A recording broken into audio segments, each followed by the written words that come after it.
differences between you two? What are your individual strengths or weaknesses? We share the weaknesses and the strengths. Do you? Yeah. But we forget together. No, it's an invisible line, I think. Truly. You don't feel that one of you is better at doing one thing and the other at another thing? Oh, I think that I think what happens in the democracy of when you're the workload is that it's worked out that Timothy does the editing, but it's also because at the same time while he's editing that scene that we just shot or putting it into an order, I'm setting up and lighting the next scene. So it's just a little bit of like, we don't both sit down. It's a delegation. It's a delegation, but we both sit together on the editing, and Timothy will definitely say, knock that light out over there, or let's look at it, or do something else with it. So it's a little bit, it's always feeding into one another, so it sort of becomes invisible. If we have disputes, or an argument, you will, and if it's in the way you shoot something, you'll say, okay, shoot it both ways. Then we'll leave it to the editing. And by then, the argument's over, and you're much more dispassionate, and you sort of make a good judgment on it. But it's I think that the way we work and the way we feel most comfortable to work is that it's a very organic process. Is that you're shooting the material, you're editing at the same time, relating it to the music. So it's growing very slowly. It may be that it's very ill-formed. It might have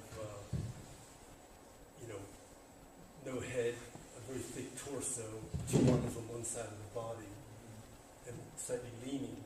But I think, you see that in the kingdom of plants. They're not all perfectly symmetrical. So you legitimize the defects, basically. Yeah. Do you have differences of opinion, preferences in terms of your own work or other works that one of you, or do you find that generally your tastes coincide?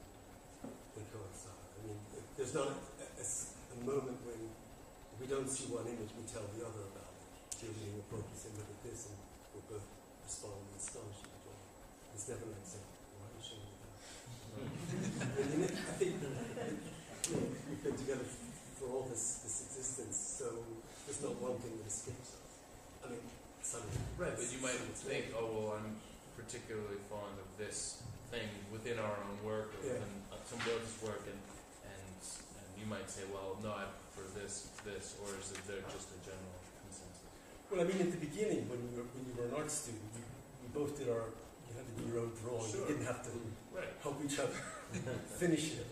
But I think that when you talk about film, they give you money to make one film, not just two.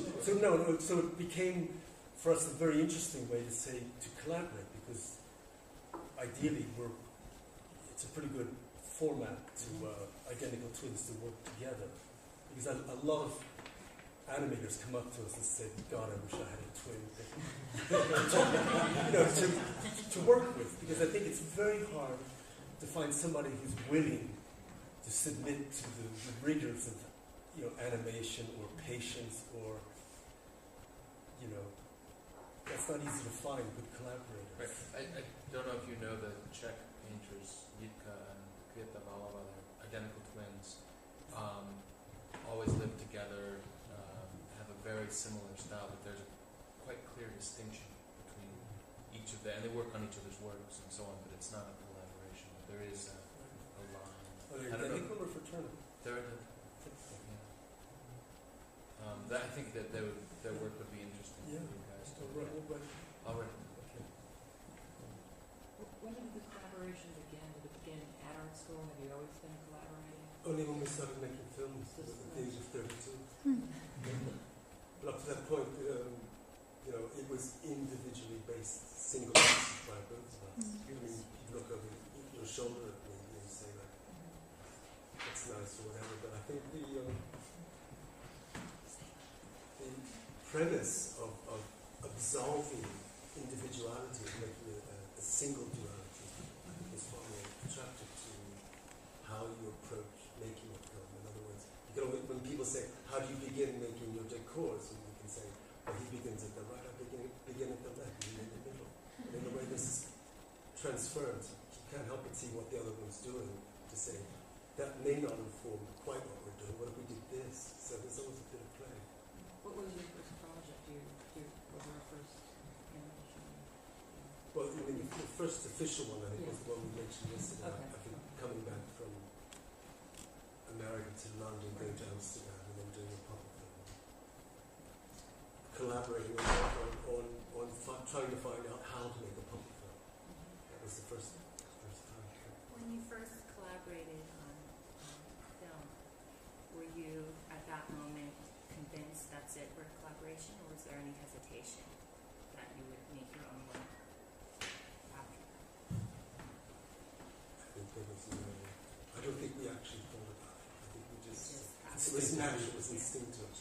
What do we do now?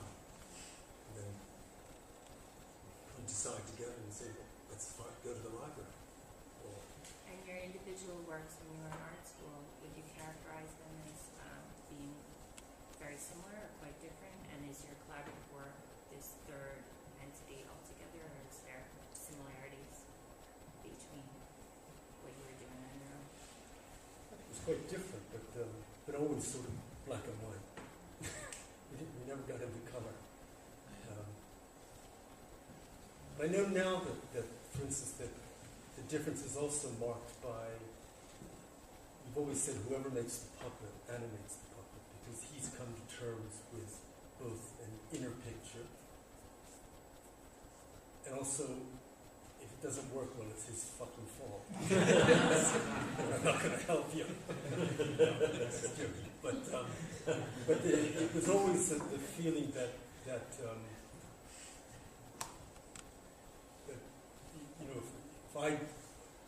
if I'm animating the puppet and Timothy is behind the camera and he's navigating, as it were, because